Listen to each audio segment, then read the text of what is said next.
Welcome back, folks. As you can tell, another crispy one out here. Got my eyes watering, just heading into the shop. Got a bit of a cold front rolling in, got the wind blowing, so I'm gonna hide out here today.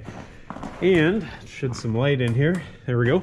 What we're gonna get up to is basically creating something as a gift. I'm gonna make something as a gift.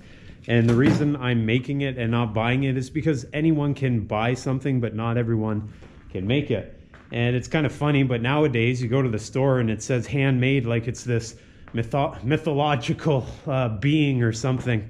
And I just find that funny. So I try to handcraft things as much as possible because I take pride in it. And you take pride in something, you give it to them.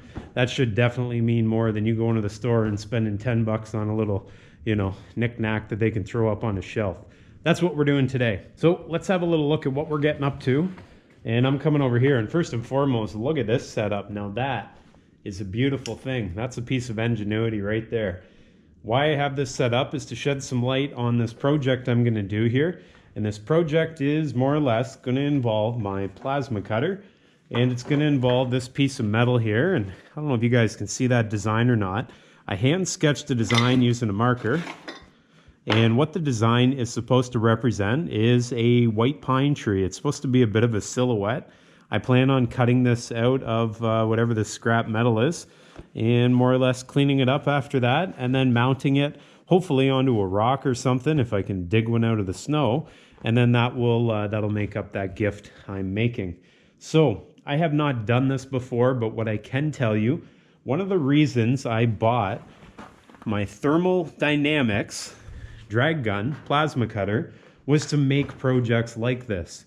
I don't have really thick material that I have to cut through to really warrant buying a plasma cutter, but this light duty plasma cutter can make these nice projects from time to time, and so that's the reason why I bought it. Gives me another tool and a tool for being creative. At least I think this is creative. So we'll see what happens here. I'm glad you guys are all here. Grab your coats because it is chilly.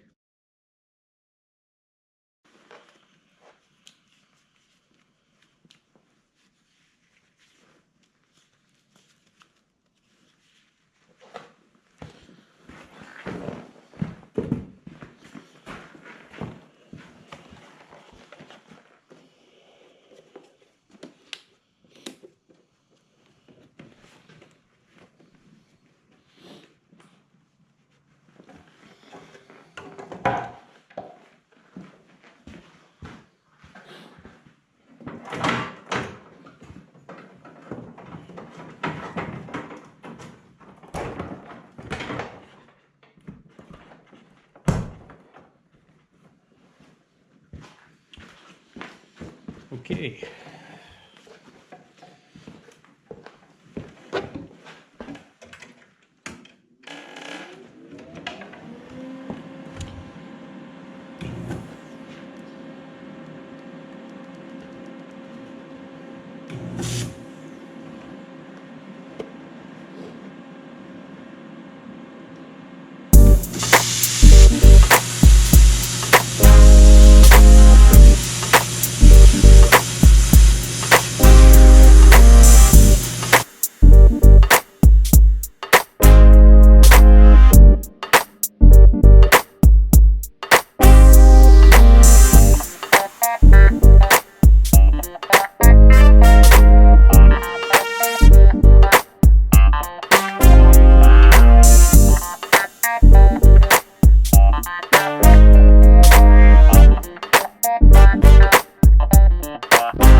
just get this metal away from the cutout. Now keep in mind this took a long time because my plasma cutter is not the most powerful. This is sort of designed for a light duty applications.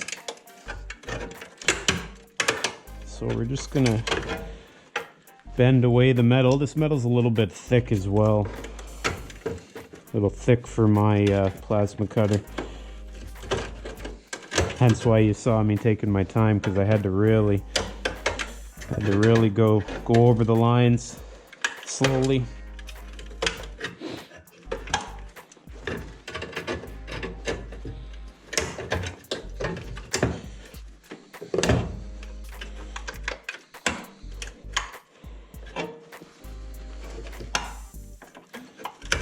And as I mentioned, I haven't done this before, so this is a bit of a learning curve here.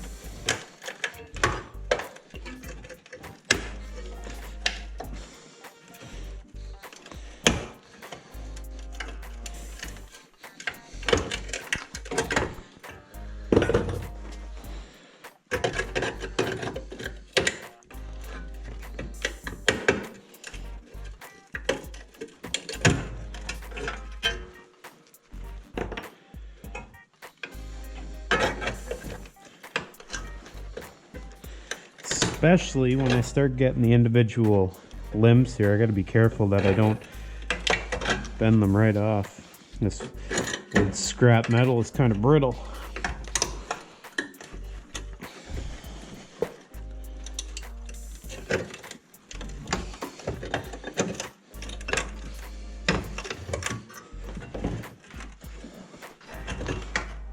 Oof, it's stiff. I think that's disconnected. Put the last piece out. There we go. And that, if you ask me, is pretty slick. One more piece I got to get out. You see that little sliver there? I'm going to show you my thinking, what I was planning as I drew this out here. Let's get that out without damaging it. Okay, so the tree probably looks like a tree to you, except for these bottom three limbs. What these are designed for, and this was my thinking anyways, was that I could have it form a bit of a base.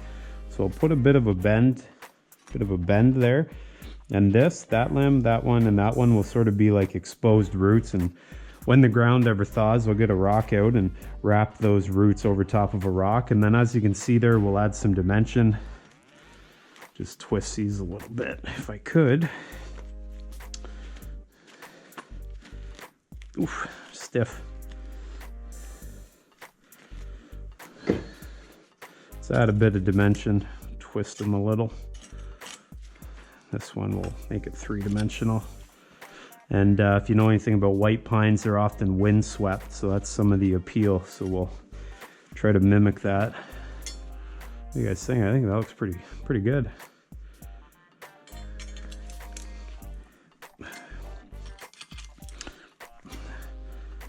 Try to make it as natural as possible for a piece of metal. Keeping in mind, I can't bend it too much because this stuff's brittle. I think we're sticking with that. Okay.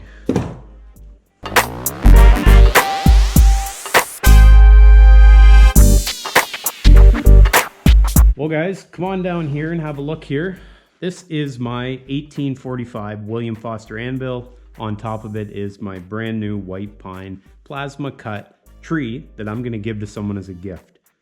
This, when you hand it to someone, is something you can be proud of. Definitely something that is going to last more so than the $15 or $20 trinket you're going to buy down at Walmart as a gift, as an alternative. This wasn't all that hard to make. Took probably 30 minutes to cut out. If you got a bigger plasma cutter, you can probably cut it out a lot quicker. Also keep in mind, I don't use my plasma cutter all that often, and I was a bit rusty, so this gave me a bit more practice. If we have a look here, if you wanted to spruce this up a little bit, you could paint it black, but for me, the oxidized look, perfect. Anyways, that's going to do it for me here today. You guys know where to put questions if you have them. As I mentioned before, get out in your shop, try something. You might end up making something just like this that you can be proud of as well. Guys, thanks for watching. I hope to see you all next time.